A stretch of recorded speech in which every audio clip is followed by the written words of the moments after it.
Hello friends, welcome to Creative Medicine. In this lecture, we will learn about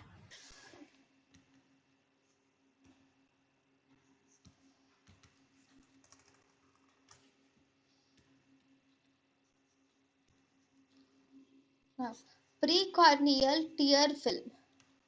Precorneal tear film and the glands. In the lipid layer, we have three layers are present in precorneal tear film.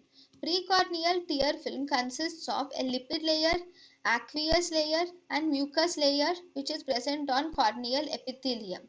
So, this lipid layer is formed from meibomian glands and the Zeiss glands.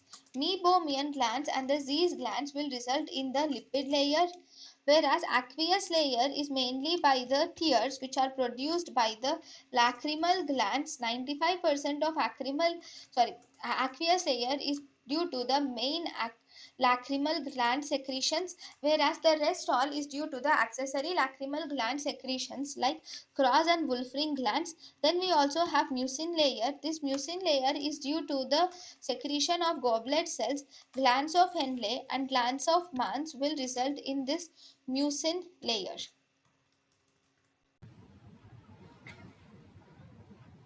thank you and thank you for watching.